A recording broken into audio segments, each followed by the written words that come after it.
This house in the estate here was never here years ago. This is all part of the John Cory Empire. This big house and the grounds. And the grounds went down there. Beach house wasn't there then, obviously.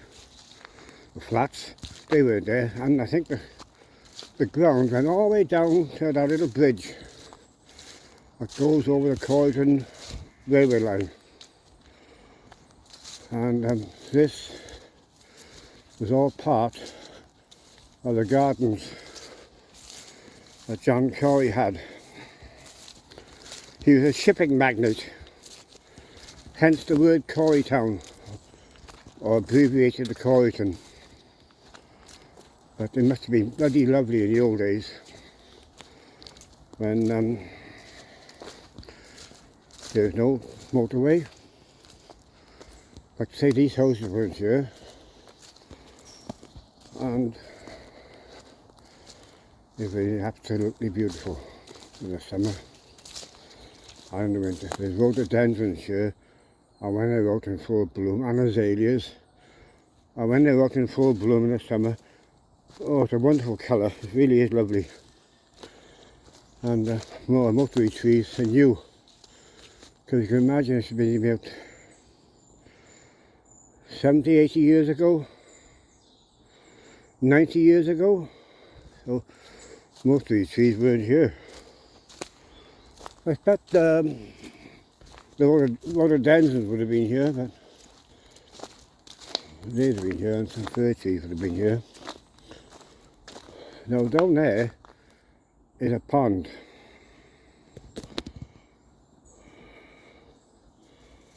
With a weeping willow around it. And up here was a pump,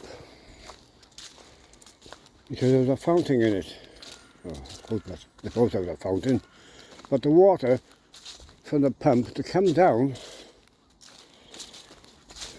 these rocks here, cascading over these rocks down there, under the path, out there, all down there, all down to the pond down there. I've been a continuous cycle. So up here is a pump to do it. Oh, look at these steps.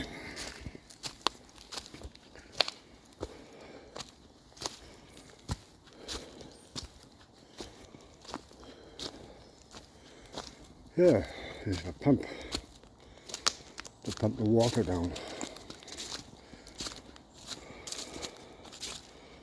And there's water in there now, but long disused. It must have been a bloody elaborate affair, because the pump is bloody huge. And up those steps there, and those little steps up there, and there's a house, Coryton House. It was taken over by British Telecom, they've been in there.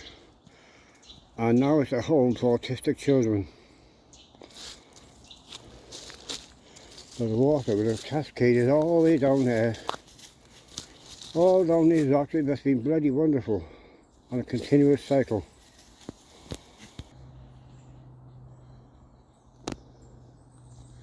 Yes, these gardens would have been magnificent. All landscaped. Bamboos down there, look. They've been here for really years. And yeah, beautiful. You imagine that on a summer's day in the 20s, 1920s, people with their parasols and their, garden parties. It must be absolutely beautiful. And like I said, no noise, no pollution, no modern day rubbish. All landscapes, more steps going up there, look. To the big house. I don't know if you can see it or not. Let's have a look.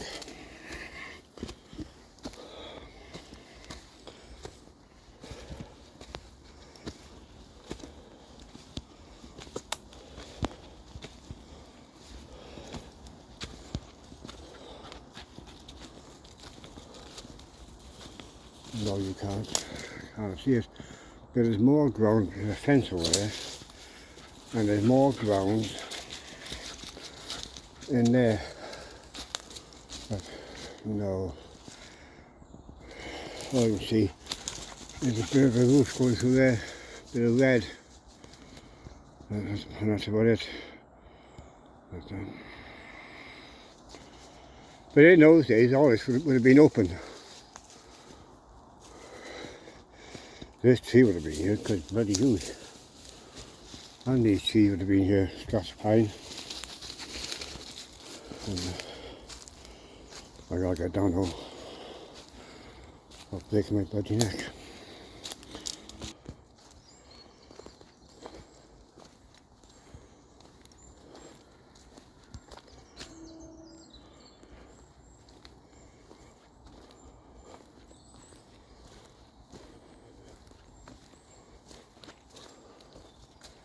There must be another door, I don't know, maybe a couple of chairs and a table. Admiring the view down there, because all these trees here, they wouldn't have been here. Only those pine trees down there would have been here. And oh yeah, it must have been absolutely bloody lovely. And up there, I think it's in the grounds of Asda car park, because it was extended several years ago, were two ponds as well, more ponds. And they were about, they were built of concrete with fountains in the middle of them. And they were about, 6 foot deep. So you can imagine all the fish in there, like carp and koi carp and all the, all the fancy fish that they have. And absolutely bloody lovely.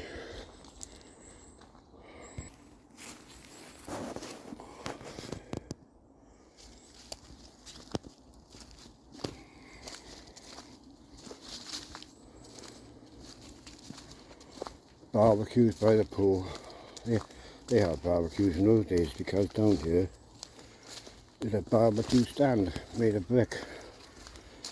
And at one time you could walk into it, but not now because it's all overgrown here. There's a pond or part of that pond in there, look, with a weeping willow. And the water would have been pumped down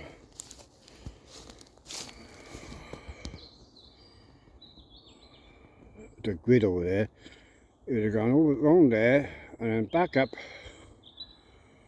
to where we were earlier, where the pump was, on a cycle. Oh, they must be bloody lovely. Imagine that in those days, garden parties galore.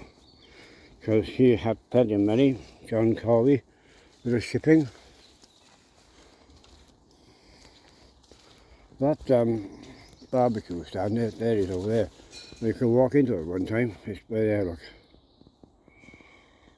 There it is there.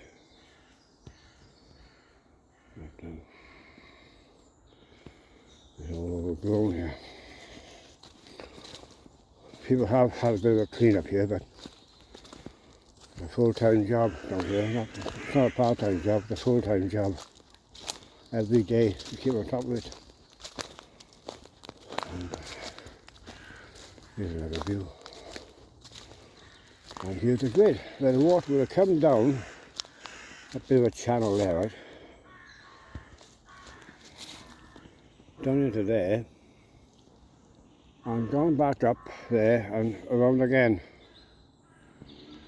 So there's always a constant flow of water. And a constant level of the water in here. Wirpy willow.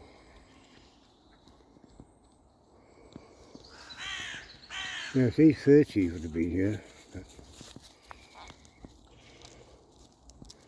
On the rhododendrons. And I also think where ours is now, that was all part of John Corey's empire. Down here is the old Coryton railway line. We used to go to Southwell and join up at Sea Forest or somewhere. down there. I've walked up there in the past, but I'm not going to do it today. Bloody likely. That's the old railway cutting down there. And down there, under the bridge by the old station, or by Coryton station, which is still in use. Up there under the viaduct at Asda's, over Skewiff Bridge, and join the main line on the other side of Glennis Farm. Yeah. So there you have it. This is all part of John Cory's empire. All these gardens. Bloody huge. No, everything was big in those days, wasn't it? So there you have it.